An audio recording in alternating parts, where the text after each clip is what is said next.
আবার হুজুর সময় কম তাই জন্য স্লোগান ছোট করলাম। এই জাতি সব পারে, মাশাআল্লাহ।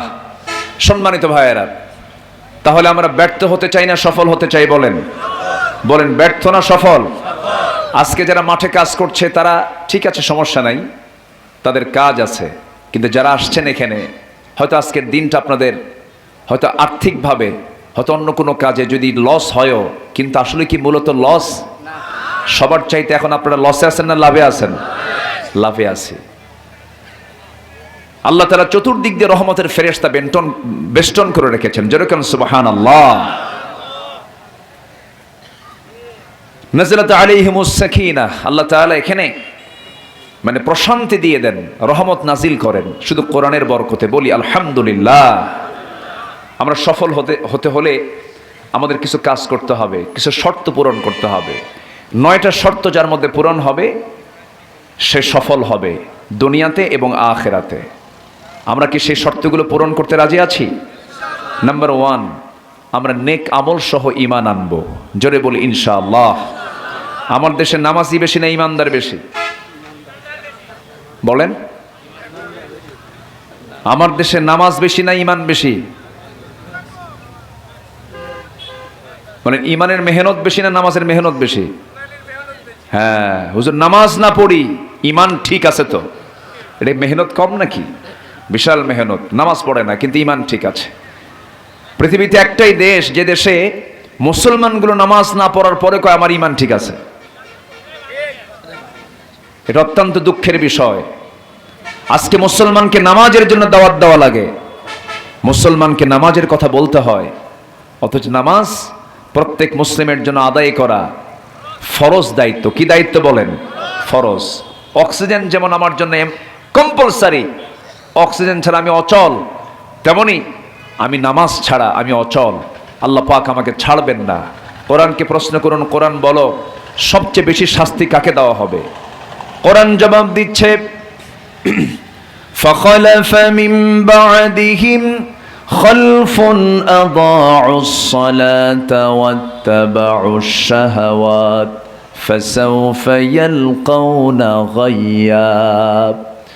যে সমস্ত বান্দাগুলো জাগতিক জীবনে নামাজকে নষ্ট করে ফেলবে, আর যারা নিজের প্রবৃত্তির যার অনুসরণ করে চলবে, নফসকে মেনে চলবে, নফসের দাসত্ব করবে, আমি আল্লাহ তাদেরকে জাহান্নাম শুধু নয়, জাহান্নামের গর্ত, গাই নামক গর্তের মধ্যে আমি তাকে প্রবেশ করিয়ে ছাড়বো। গাই নামক গর্ত এত ভয়ঙ্কর গর্তের নাম যে গর্তকে জাহান্নাম পর্যন্ত শুনলে ভয় পেয়ে যায়। জাহান্নামটা তো বড়, জাহান্নামের মুখে যদি এই প্রদীপ্ত সূর্যকে, এই বিশাল বড় সূর্যকে যদি জাহান্নামের যদি গর্তে ফেলে দেওয়া হয়, ছেড়ে দেওয়া হয়, নিমিষেই সূর্য হারিয়ে যাবে। জাহান্নামের কাছে, সেই জাহান্নাম পর্যন্ত সেই গর্তকে ভয় পায়, যে গর্তের মধ্যে আল্লাহ রাব্বুল আলামিন বেনামাজিকে ঢুকাবেন। নাউযুবিল্লাহ। সবাই কি নামাজ পড়তে রাজি আছি ইনশাআল্লাহ? সবাই কি নামাজ পড়তে রাজি আছি? কয় ওয়াক্ত নামাজ? আসতে বলবেন না, কয় ওয়াক্ত নামাজ? 5 ওয়াক্ত নামাজ। আমরা সফল হওয়ার জন্য 1 নম্বর শর্ত হলো নেক আমল সহ আমরা ঈমান আনবো। জোরে বলি ইনশাআল্লাহ। ঈমান আছে, মূল্য আছে। ঈমান নেই, চৌধুরী হয়ে কোনো লাভ, সরকার হয়ে লাভ, নেতা হয়ে লাভ নাই। পৃথিবীতে বহু রাষ্ট্রনেতা, বহু বড় বড় দাপটে নেতা, বহু অর্থবিত্তশালী এসেছে, দুনিয়া থেকে বিদায় নিয়েছে। কাউকে এগুলো দেখে আল্লাহ পাক মূল্যায়ন করেননি। আল্লাহ পাক মূল্যায়ন করেছেন হলো বান্দার ঈমান দেখে। কি দেখে বলেন তো? ঈমান দিয়ে। বংশ দিয়ে যদি কোনো কাজই হয়ে যেত, আমার নবীজি বংশের মানুষ, কুরাইশ বংশের মানুষ, আবু লাহাবও ছিল, আবু তালেবও ছিল, আবু জেহেলও ছিল, কিন্তু বংশ দিয়ে লাভ হবে না। আবু তালেব, আবু লাহাব, আবু জেহেল্লা সব জান্নাতি না জাহান্নামী? বলেন জান্নাতি না জাহান্নামী? বংশ কি? বলেন বংশ কি? লিইলা ফি কুরাইশ। কুরাইশ বংশের হওয়ার পরও তারা জাহান্নামে যাবে, কারণ বংশ দিয়ে হবে না, লাগবে কি? ঈমান। বাবা দিয়ে সন্তানের কোনো কাজে আসবে না, সন্তান দিয়ে বাবার কোনো কাজে আসবে না। যদি তাই হতো, নূহ আলাইহিস সালাতু ওয়াস সালামের ছেলে কেনান কালিমা পড়ে নাই, আল্লাহর পয়গম্বরের ছেলে হওয়ার পরও নাজাত পাবে না। কারণ কি নাই তার মধ্যে বলেন? ইমানটা নাই। ওইদিকে ইব্রাহিম আলাইহিস সালাম এত বড় আল্লাহর পয়গম্বর, খলিলুল্লাহ যাকে বলা হয়, তিনি যা দোয়া করেছেন তাই আল্লাহ রাব্বুল আলামিন কবুল করে নিয়েছেন। সেই নবীটা ইব্রাহিম আলাইহিস সালাম, তিনি একজন আল্লাহর বড় নবী থাকার পরেও তার বাপ জান্নাতি না জাহান্নামী? জাহান্নামী। কারণ বাপ হলো কি হবে? তার মধ্যে কি নাই বলেন? ইমান নাই। ইমান হলো মূল জিনিস, মাদার। এই জিনিসটার সময়কে লালন করতে হবে। ইমান হলো আমলের মধ্য দিয়ে এটাকে বাস্তবায়ন করতে হবে। ইমানহীন আমলের কোনো দাম নাই, আমলহীন ইমানের কোনো মূল্য নাই। এই জন্য আল্লাহ রাব্বুল আলামিন যেখানে ইমানের কথা বলেছেন সেখানে আমলে সালিহের কথা বলেছেন। আল্লাহ রাব্বুল আলামিন বলেন, ইন্নাল্লাযীনা আমানু ওয়া আমিলুস সালিহাতি লাহুম জান্নাতুন তাজরি মিন তাহতিহাল আনহার যালিকাল ফাওজুল কাবীর। জোরে বলুন আল্লাহু আকবার। আল্লাহ রাব্বুল আলামিন বলেন, নিঃসন্দেহে যারা ঈমান আনবে এবং নেক আমল করবে ওই সমস্ত বান্দার জন্য আমি আল্লাহ রাব্বুল আলামিন এমন জান্নাত রেখে দিয়েছি যে জান্নাতের নিচ দিয়ে নহর প্রবাহিত। আল্লাহ রাব্বুল আলামিন জান্নাতের মধ্যে 4টা প্রস্রবণ রেখে দিয়েছেন, 4টা নহর রেখে দিয়েছেন। নাম্বার 1 হলো দুধের নহর, নাম্বার 2 হলো পানির নহর, নাম্বার 3 হলো মধুর নহর, নাম্বার 4 হলো শরাবের নহর, ড্রিঙ্কসের নহর, দুনিয়ার পচা মদ নয়। ওই জান্নাতের মধ্যে এই 4টা যে নিয়ামত থাকবে, এই 4টা নিয়ামতের সব কিছুই দুনিয়াতে একটু একটু করে আছে। পানি আমরা পান করি কিন্তু জান্নাতের পানি এমন হবে না। মধু আমরা পান করি কিন্তু জান্নাতের মধু এমন হবে না। আমরা দুধ পান করি কিন্তু জান্নাতের দুধটা এমন হবে না। কারণ দুনিয়ার পানি, মধু এবং দুধ পান করলে পরে দিন দিন বুড়া আরও বেশি বুড়া হয়ে যায়। ছোট্ট বাচ্চা, শিশু থেকে যুবক হয়, কিশোর হয়। কিন্তু জান্নাতের যদি কোনো পানি, খাবার একটাবার যদি কোনো বান্দা যদি পান করে, দুধ, মধু, পানি, চিরদিনের মতো সে কোনোদিন আর কোনোদিন বুড়া হবে না। বুড়া চাচারা তো খুশি হওয়ার কথা, এটা কন না ভাই, সুবহানাল্লাহ। এই যে বুড়া চাচা শুনতেছেন কথাগুলো, জান্নাতের দুধ একবার যদি খান আর বুড়া হবেন না। বুড়া হওয়া শেষ, তাহলে বুড়া হওয়া শেষ, চির যুবক থাকবো আমরা। কোথায় গিয়ে বলেন?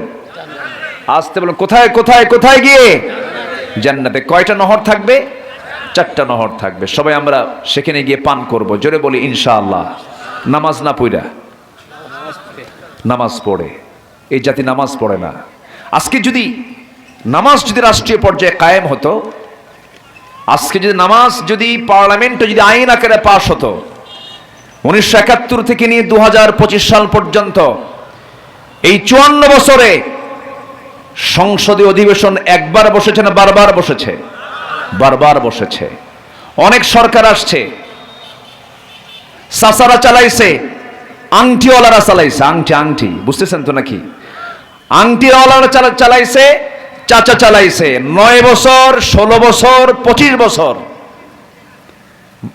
আইয়ুবের শাসন, মুজিবের ভাষণ, জিয়াউর রহমানের খাল কাটা, ঠিক আছে না নাকি?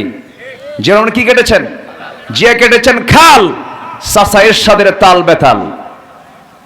আর মাঝখান দিয়া শুধু হরতাল আর হরতাল। সব দেখা শেষ। আগামীর দেশ আমরা দেখতে চাই কোরআন হাদিসের বাংলাদেশ। আজকে যদি নামাজ যদি কায়েম থাকতো, 95% বেনামাজি থাকতো না, 95% নামাজি হতো, 5% বেনামাজি হতো। কিন্তু আজ পর্যন্ত কোন দলের নেতাকে আমরা জাহান্নাম থেকে বাঁচানোর জন্য কোনো চেষ্টা আমরা করতে দেখিনি। আমরা ধন্যবাদ দিতাম যদি বৃহৎ বৃহৎ দলগুলো যারা ক্ষমতায় ছিলেন তারা যদি বলতেন আমরা সংসদে গিয়ে নামাজের আইন পাশ করব।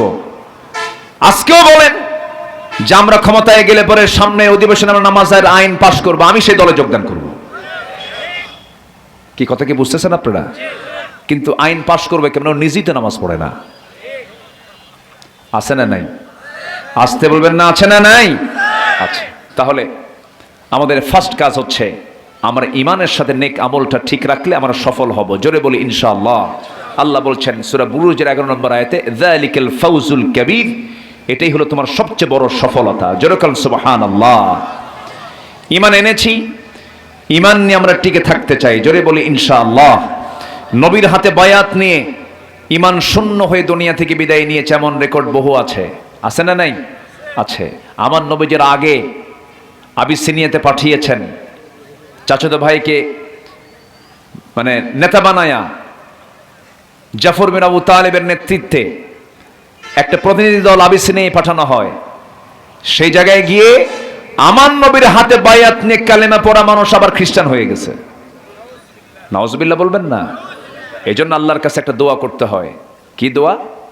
যারা পারেন ঠোঁট মিলিয়ে বলুন, রব্বানা লা তুজিগ কুলুবানা বা'দা ইদ হাদাইতানা ওয়া হাব লানা মিন লাদুনকা রাহমাহ ইন্নাকা আনতাল ওয়াহ্হাব। আল্লাহ, কলবের ভিতরে তুমি বক্রতা দিও না। ও আল্লাহ, তুমি যদি বক্রতা করে দাও সব শেষ হয়ে যাবে। আবার আরেক জায়গায় আল্লাহ রাসূল এমন করে দোয়া করেছেন, ইয়া মুকাল্লিবাল কুলুব সাব্বিত কলবি আলা দীনিক। এই জন্য আমরা আল্লাহর কাছে হেদায়েতের জন্য দোয়া চাবো। ঈমানকে লালন করতে হবে, ঈমানকে যত্ন করতে হবে। ঈমানের যত্ন যদি না করি সব নিমিষেই শেষ হয়ে যাবে। কারণ শয়তান তো লেগেই আছে। শয়তান কিন্তু বসে নাই। শয়তান ডান থেকে বাম থেকে সামনে থেকে পেছন থেকে অ্যাটাক করছে সর্বক্ষণ। আমাকে আপনাকে সতর্ক অবস্থায় থেকে ঈমানের লালন করতে হবে, ঈমানকে টিকে রাখতে হবে। আল্লাহ বলছেন আমি কাকে জান্নাত দেব?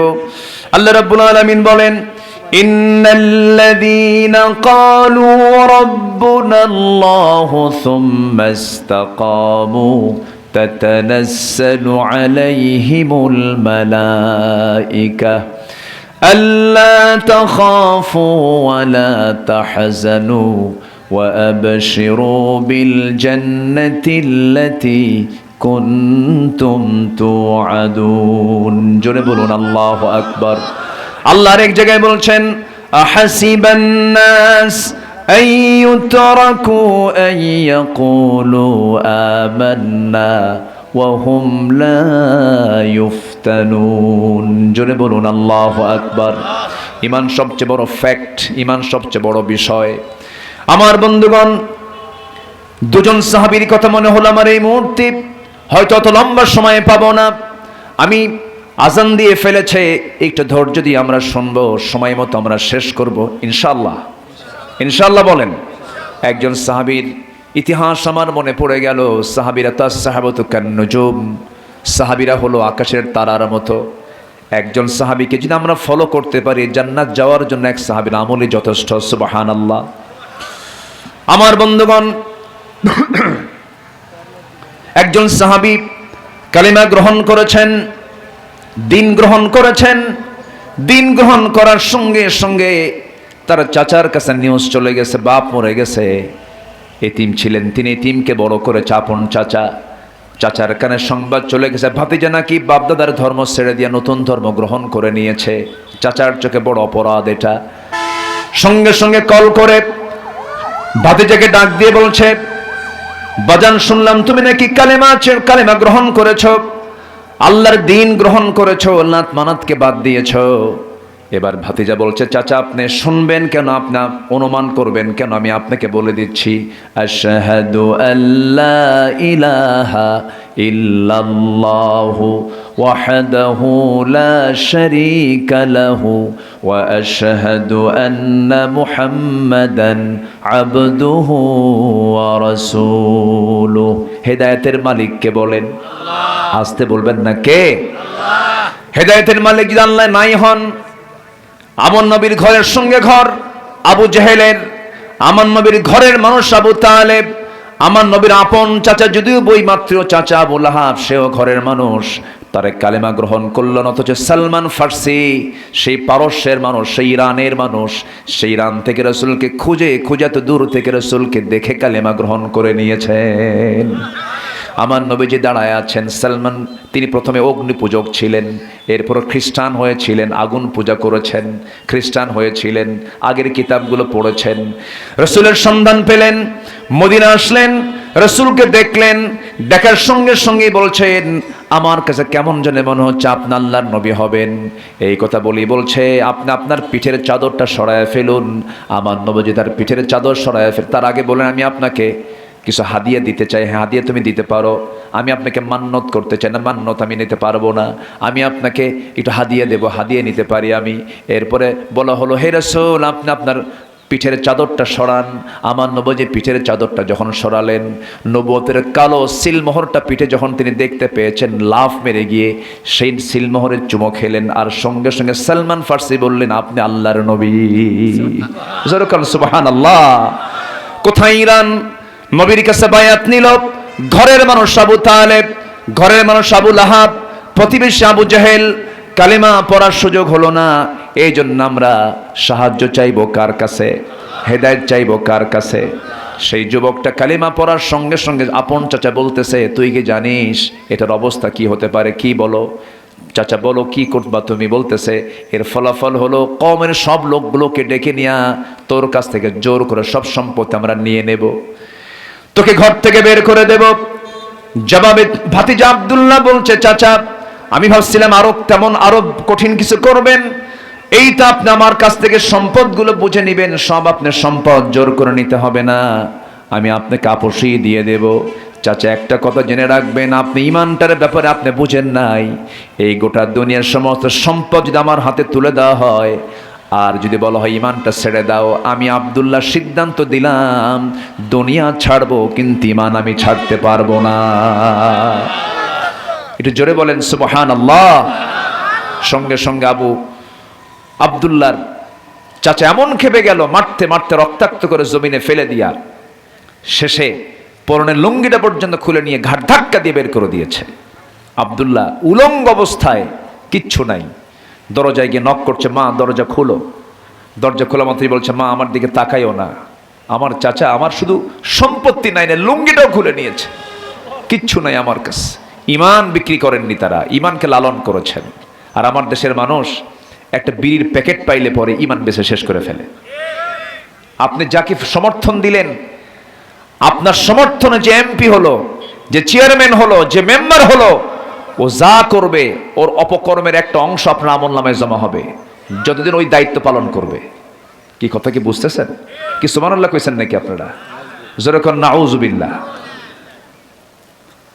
আমানতদারিতা ইমানদারের সবচেয়ে বড় গুণ। আপনি কাকে সমর্থন দিচ্ছেন এটার জন্য জবাব দিতে হবে কার আদালতে? আল্লাহর আদালতে। রাগ করতেছেন মনে হয় আমার কথায়? এই কথাগুলো কি বলার দরকার আছে মনে হয়? আচ্ছা, একটু জিকির করি লা ইলাহা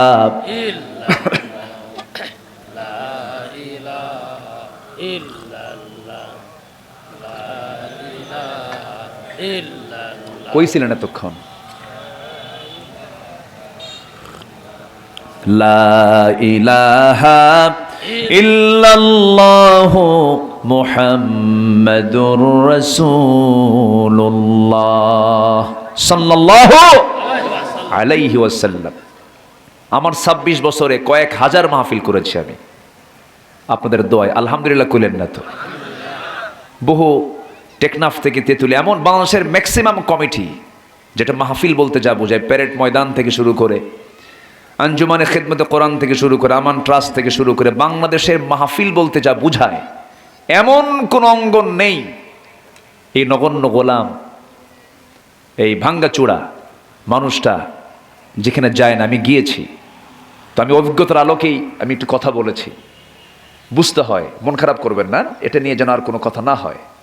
আমি এরকম না আসলে, কিন্তু আমার কাছে মাইকটা খুব জটিল মনে হচ্ছিল। এখন মাশাআল্লাহ ঠিক হয়ে গেছে না? বলেন আলহামদুলিল্লাহ। জোহরের নামাজ পড়ছেন? পড়ে নাই? সবচেয়ে বেশি ওয়াজ শোনে কে বলেন তো? এই যে ফলাফল হলো জোহরের নামাজ পড়ে নাই। আচ্ছা, কথা বলি আর একটু, সবাই শুনতে রাজি আছেন তো? মা বলছে বাজান দরজায় দাঁড়া, আমি ভিতর থেকে আসতেছি। গোটা ঘর থেকে খুঁজে খুঁজে একটা ছোট্ট কাপড় ছেলের হাতে চোখ বন্ধ করে তুলে দিয়ে বলছে, বাজান সতরটা ঢেকে ফেল। সতরটা ঢাকলেন। সতর ঢাকার পর কেঁদে কেঁদে বলছে, মা আমি তোমাকে খুব ভালোবাসি, তবে নবীর চাইতে বেশি ভালোবাসি না। সুবহানাল্লাহ বলবেন না? আমি তোমাকে ভালোবাসি কিন্তু নবীর চাইতে বেশি নয়। আপনি নিজের একটু বুকে হাত দিয়ে মাঝে মাঝে একটু বলবেন, আব্দুল্লাহ, আব্দুল করিম, আব্দুর রহিম, সত্যি করে বলো তো তোমার নিজের জীবনের চাইতে তুমি রাসূলকে বেশি ভালোবাসতে পেরেছো কি? বারবার প্রশ্ন করবেন। যদি আপনার মন কোন একবার বলে আমার জীবনের চাইতে আমি রাসূলকে বেশি ভালোবাসি, সেই দিনে আপনি ঈমানের স্বাদ পাবেন। তখন ভাববেন যে আপনার ঈমানটা পরিপূর্ণ রূপ আকার ধারণ করেছে। রাসূলকে ভালোবাসতে হবে। আমি 2 মাস আগে মদিনায় গিয়েছিলাম। এখানে আমাদের নবীর ভাই আছে, বাদশা ভাই আছে, চেনেন নাকি? এই যে পাশেই তারা হজ এজেন্সির ওমরার কাজ করে, এই বলে দিলাম কিন্তু, ও যে বসে আছে। তো এদের সঙ্গে আমি হজে গেছি, ওমরায় গেছি। তো মদিনায় যেদিন আমার জিয়ারা শেষ করেই আমি যখন মদিনা এয়ারপোর্টের দিকে গাড়ি নিয়ে যাচ্ছি, আল্লাহি এটা আমার ব্যক্তিগত কথা বলে ফেললাম, আমি যখন ফিরতেছিলাম, ফেরার সময় মনে হচ্ছিল যেন আমার বুকের তার ছিঁড়ে যাচ্ছে, আমি যেন কাকে রেখে যাচ্ছি। আমার সারা জীবনের একটা প্রার্থনা, আমার ব্যক্তিগত প্রার্থনা, আল্লাহ হায়াত মৌত তো তোমার হাতেই, বিআই আরদিন তামুত, কোন জমিনে মৃত্যু হবে আমি তো জানি না, তবে মূর্তি যেহেতু হবে, যেহেতু বাংলাদেশে আমার জন্ম, এখন তো প্রযুক্তির কারণে গোটা পৃথিবী গ্রামের মতো হয়ে গেছে। উত্তরা থেকে যাত্রা বেড়ে যেতে লাগে 14 ঘন্টা, আর এয়ারপোর্ট থেকে জেদ্দা এয়ারপোর্ট মক্কা যেতে লাগে 4 ঘন্টা। প্রযুক্তির উন্নতিতে আল্লাহর কাছে প্রায় বলি, আল্লাহ মৃত্যু কোন জমিনে হবে জানি না, তবে আমার শেষ নিঃশ্বাসটা যেন যায় মদিনার আশেপাশে। আমি প্রায় এই কথা বলি। আমি আল্লাহর কাছে আমার লাস্ট ডেস্টিনেশন যেটা হবে, আমি আল্লাহকে এই কথা বলে রেখেছি, আল্লাহ আমার লাস্ট ডেস্টিনেশনটা যেন মদিনায় হয়, আমি যেন সেখানে গিয়ে অসুস্থ হয়ে সেখানে যেন মারা যাই। আমি এই দোয়াটা আমি প্রায় করি। সম্মানিত ভাইয়েরা, আমি এয়ারপোর্টের দিকে যাচ্ছিলাম, তখন আমার বুকের তার ছিঁড়তেছে, মনে হচ্ছে আমি কাকে যেন রেখে যাচ্ছি। সম্মানিত ভাইয়েরা, ওই সাহাবী বলছেন, হুজুর, ওকে মা আমি তোমাকে ভালোবাসি কিন্তু নবীর চাইতে বেশি না। আমি মদিনার দিকে রওনা দিলাম, কারণ পৃথিবীর কোনো দরবার আমার ভাল লাগে না নবীর দরবার ছাড়া। জোরে কারণ সুবহানাল্লাহ। সাহাবীদের যে গুণ আল্লাহ পাক দিয়েছেন, যত গুণ দিয়েছেন, সবচেয়ে শ্রেষ্ঠ গুণ ছিল তাদের দাম সবচেয়ে বেশি হওয়ার 1 নম্বর যে কারণ আমি যতটুকু গবেষণা করে পেয়েছি, সেটা হলো সত্যি তারা রাসূলকে জীবনের চাইতে বেশি ভালোবেসেছেন। এটা হচ্ছে 1 নম্বর কারণ। এই কথা বলে আব্দুল্লাহ রওনা করলেন। শীতকাল, এখন নবীর ভাই মক্কা এখন শীত না, মক্কা মদিনায় এখন শীত, কিন্তু প্রচুর শীত। মক্কা মদিনায় বছরে 1 থেকে 2 মাস পর্যন্ত শীত থাকে, প্রচুর শীত, হাড় কাঁপানোর শীত। আমার দেশের চাইতে অনেক সময় মাঝে মাঝে বেশি হয়। এই শীতের ভিতরে এই সাহাবী খালি গায়ে কোনো মতো সতরটা ঢেকে মদিনার দিকে রওনা দিয়েছেন, পায়ে হেঁটে। কিসে হেঁটে বলেন? যারা মক্কা মদিনায় গেছেন তারা টের পাচ্ছেন। পায়ে হেঁটে, পাহাড়ি অঞ্চল,